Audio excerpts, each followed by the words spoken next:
and retain the best talent by making every effort to foster a diverse and inclusive workforce.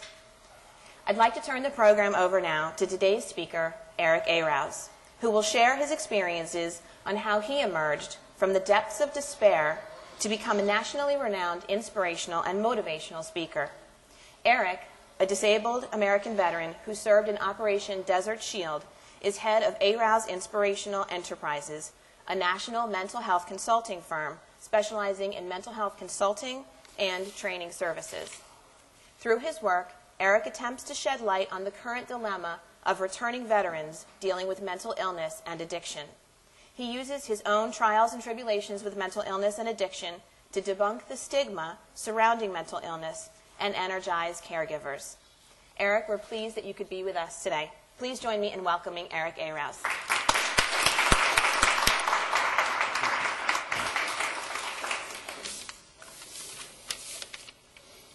I'd like to thank Bristol-Myers Squibb first for honoring veterans, and secondly for having me here, and the Diversity Inclusion Alliance, and the work to get me here, and especially Linda Leonard and Colleen Rando, who I also dealt with.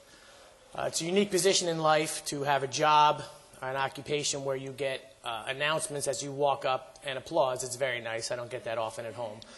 But before I start, I'd like to recognize what Bristol-Myers Squibb does for mental illness and mental health around the country.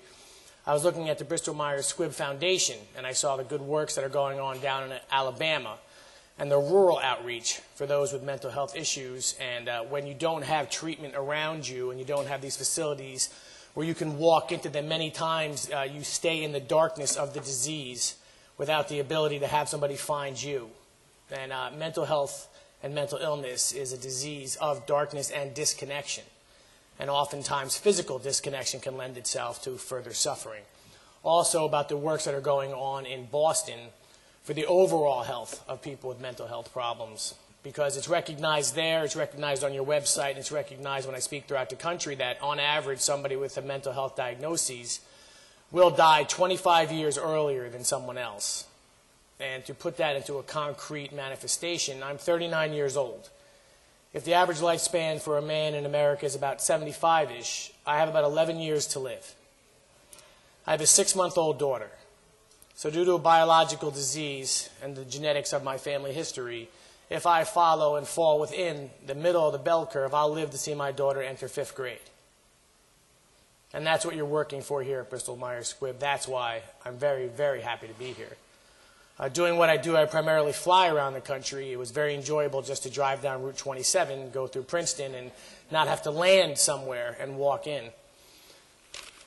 As a returning veteran and as a disabled American veteran, as the biological son of a veteran, I was raised by a stepfather who was also a veteran, and my father-in-law is a veteran. My biological father was in the Army, my stepfather was in the Marines, my father-in-law was an Air Force officer, and I was an enlisted Navy man. So we have all four covered. Maybe there's a relative I don't know about that was in the Coast Guard, and they should be included, as well as the National Guard in the vernacular of what we're talking about. But to come back and end up where I ended up in my life and to make it to where I am today, we have to be clear on one thing, and that's that I'm the manifestation of the best practices of many, many people trying to save my life. It takes many things to save somebody that's lost in this world. And in my case, as a veteran with mental illness, it took treatment, it took medication, and it took therapy. And much like it says in Nietzsche's third essay in the Genealogy of Morals, an artist can never, ever think that they are as good as what they create, and I am not as good as the speeches that I do create. I am as good as only of the best practices of what was put forward to find me. Because when you are as lost as I was lost, it took help to come my way to save me. Much like when someone is frozen in ice. If the rescue teams come and get them, they live. If not, they perish. And many domestic POWs, which is what I call the veterans that are back from the various wars, from World War II into the current conflicts, that are lost in mental diseases that were triggered by the traumatic stress that they went through in their service, and are sleeping under overpasses in the state of New Jersey and throughout this country, and are losing a war that they're still fighting in their head. It is for them that I step forward and do what I do. It is for them that I stay self-lacerated and in public exposure to make sure that they know that there's some hope and some beacon, that there's a way back. That there's a way back. When I came back from Desert Shield as a returning veteran from the Navy, there was a question of identity. A question of, as I came out of the United States Navy, you knew that you were part of something greater. You knew for the first time in your life that you may have fractured yourself from who you thought you were and allowed yourself to become something that will ever evolve into hopefully a very bright, successful life. And when I came back to New Jersey and I thought I had my life figured out, it was in those questions that I found out I never really knew who I was, and that I would have to somewhat determine myself through the actions that I took. In less than a year coming back from that, I was diagnosed with a mental illness. My biological father, who I mentioned before, he died of untreated mental illness on the streets of New Jersey. The Army veteran came back from the wars. He had got his MBA from Fordham University, and life started somewhat spinning out of control for him. We had a big house in East Brunswick. Life seemed to be exactly where he thought it was going, and there was a break in his consciousness that he didn't know how to treat.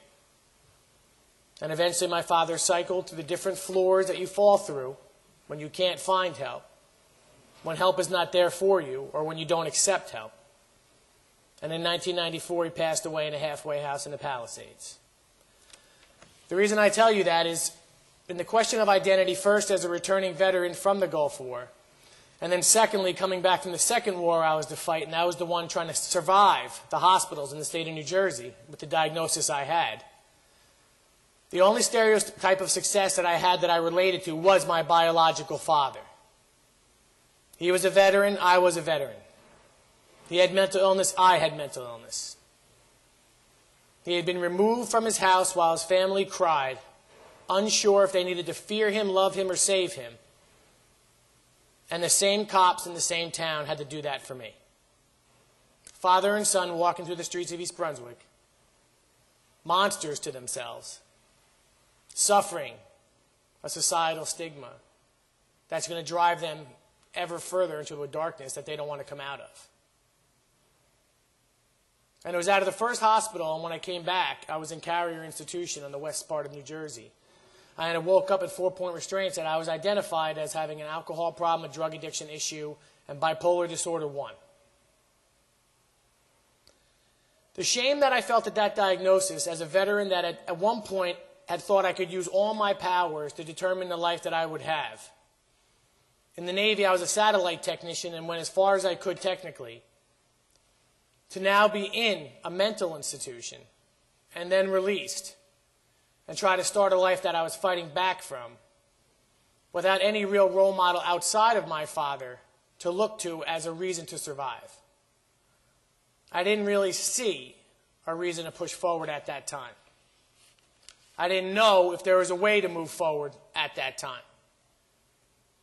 And eventually I would find myself in a much more severe hospital, in a much more deep manic episode, surrounded by veterans in the VA. And in this hospital, the issue of my life would be much more about my physical life and whether I made it out of the hospital, as opposed to superseding some kind of goal I had set prior to this diagnosis. Depending on where I am and what I talk about,